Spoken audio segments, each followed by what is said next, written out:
अभ्यास 30-32। महोदय, हमारा उद्देश्य यही है कि गरीब हमारी योजनाओं से लाभान्वित हों, इसलिए हमने जो निर्देश राज्य सरकारों को दिए हैं उसमें हमने यही रखा है कि अधिक से अधिक लोग इससे लाभान्वित हो सके। इसी तरह हमारी एनआरपीसी की जो स्कीम है उसमें भी अधिक से अधिक लोग लाभान्वित हो सके, यह हमारा प्रयास है। और भी कई तरह के कार्यक्रम हम चला रहे हैं। मैंने शुरू में कहा कि एक कार्यक्रम हमने शुरू किए हैं। हमारा कभी दावा नहीं रहा कि हमने सारी समस्याओं का समाधान कर दिया है, लेकिन हमने प्रयास जरूर किया है कि हम कर भी रहे हैं। और हम उम्मीद करते हैं कि अगर आपका भी सहयोग पूरी तरह से हमें मिले तो इन समस्याओं का समाधान करने में बहुत हद तक हम आगे बढ़ सकते हैं। आपने रेडियो की चर्चा की, रेडियो से इसका प्रसारण करते हैं। उन्होंने एक पैमाना बनाया हुआ है, 5 डिग्री से नीचे जब मरकरी गिरता है तो उसके बाद वे कहते हैं कि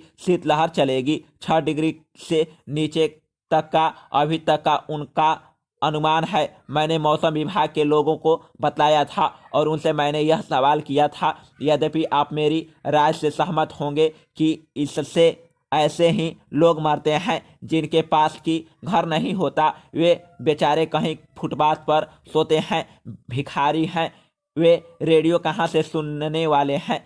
लेकिन फिर भी मौसम विभाग से पूछा कि उनको चेतावनी देनी चाहिए तो उन्होंने कहा कि जब 6 डिग्री से नीचे मरकरी आता है तब उसको हम शीतलहर मानते हैं और उसको पूरी तरह से एक चेतावनी के रूप में प्रसारित करते हैं। इस प्रकार की मौसम संबंधी सूचनाएं रोज ही रेडियो से प्रसारित होती रहती है, लेकिन अभी उनको मापदंड के अनुसार शीतलहर नहीं आई है। थोड़ी सी ठंड में भी कोई आदमी मर सकता है, शीतलहर न भी हो, लेकिन अगर किसी के पास कपड़ा न हो तो थोड़ी सी ठंड में भी वह मर सकता है। अभी मैं शीतलहर का जो मापदंड उन्होंने रखा है वह बता रहा था, हो सकता है कि उसको रिवाइज करने की ज़रूरत हो। मैंने आपका यह सुझाव नोट कर लिया है। बाकी जो अन्य बातें हैं उनसे मैं इनकार नहीं करता। हम और आप सभी जानते हैं कि इसके पीछे सबसे बड़ा कारण गरीबी ही है, लेकिन आप इसका कोई राजनीतिक लाभ उठाने का प्रयत्न न करें। रैन बसेरा और आयोग नियुक्त करने के बारे में भी मैंने पूछा था।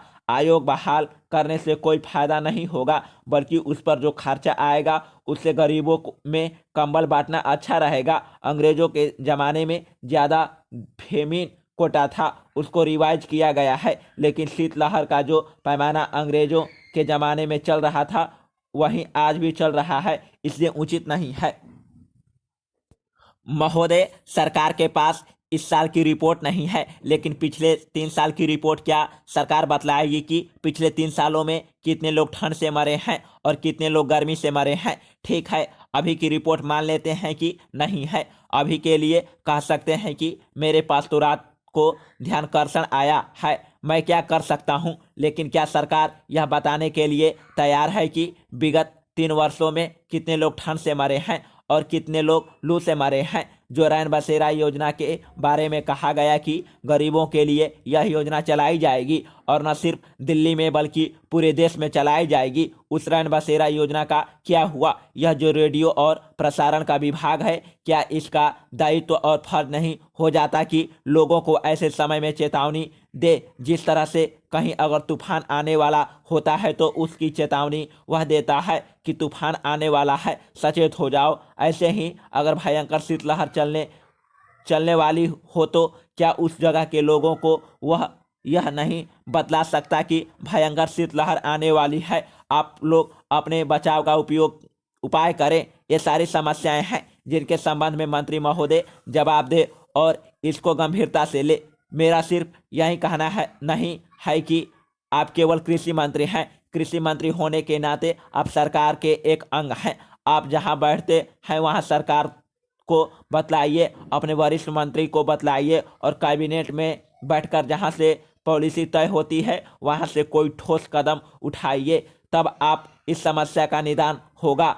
नहीं तो कितने लोग मरे कितने नहीं मरे उससे इस समस्या का निदान होने वाला नहीं है। उपाध्यक्ष महोदय, ऐसे ही बातों आमतौर पर फिर वहीं कहीं गई है जो बागड़ी जी ने शुरू की थी, करीब करीब वही बातें आई है। और मैंने तो कहा शुरू में कि इससे कोई इनकार नहीं कर सकता है कि हिंदुस्तान की गरीबी को हम नहीं मिटा सके हैं। और हिंदुस्तान में अभी भी करीब करीब 48% जो औसत आंकड़े हैं उनके हिसाब से लोग गरीबी की रेखा से नीचे रहते हैं।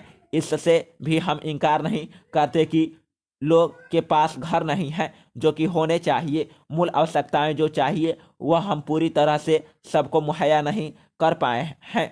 हमारा प्रयत्न जरूर है, अब कहाँ तक उसमें सफलता मिली है उसका लेखा जोखा करने की आवश्यकता है। यह बात नहीं है कि गरीबी दूर करने की तरफ हमारा प्रयास नहीं है। मैं सिर्फ एक दो उदाहरण उसको देना चाहता हूँ, ज़्यादा वक्त नहीं लेना चाहता। सिर्फ इसी को देखकर कि हमारे बहुत से लोग गरीबी की रेखा के नीचे रहते हैं। एक बड़े पैमाने पर हम चाहते हैं कि ग्रामीण विकास हो।